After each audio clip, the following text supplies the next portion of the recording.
ক্যাম্পাসে যাতায়াতে ভোগান্তি কমাতে এবং জ্বালানি তেলের উপর নির্ভরতা হ্রাস করতে রাজশাহী প্রকৌশল ও প্রযুক্তি বিশ্ববিদ্যালয়ে চালু করা হয়েছে বিশেষ বৈদ্যুতিক গাড়ি সেবা।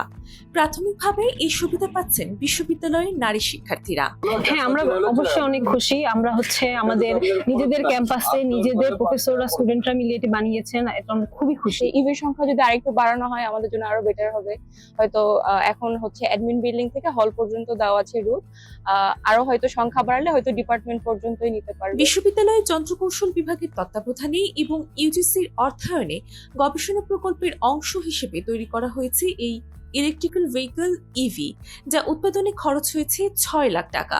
রুয়েটের নিজস্ব প্রযুক্তিতে তৈরি এই গাড়িটি তুলনামূলকভাবে সাশ্রয়ী এবং পরিবেশ বান্ধব বলে দাবি করছেন ইভির প্রকল্প পরিচালক।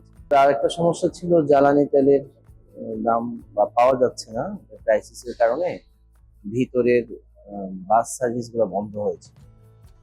তো এটার তাৎক্ষণিক বিকল্প হিসেবে এই গাড়িটা চালু করা হয়। বিশ্ববিদ্যালয় কর্তৃপক্ষ জানায়, শিক্ষার্থীদের এই কাজকে তারা সাধুবাদ জানালেও এটিকে কোনো ইনোভেশন হিসেবে নয়, বরং শিক্ষার্থীদের পড়াশোনার অংশ হিসেবে দেখছেন। আমাদের অবস্থান থেকে এটা খুব একটা বড় করে দেখছি না, কারণ এটা একটা এক্সিস্টিং টেকনোলজি। আমাদের কাজ হলো নিউ টেকনোলজি ইনভেন্ট করা বা নিউ টেকনোলজি, অর্থাৎ দেশীয় প্রযুক্তির যে উদ্ভাবন বা বিকাশ, এই লক্ষ্যে কাজ করাটাই আমাদের মূল উদ্দেশ্য। তবে এই উদ্যোগ শুধু সাধারণ শিক্ষার্থীদের যাতায়াতের সমস্যার সমাধান করছে না, বরং জ্বালানি তেলের বিকল্প হিসেবে টেকসই প্রযুক্তি ব্যবহারের একটি গুরুত্বপূর্ণ বার্তাও দিচ্ছে।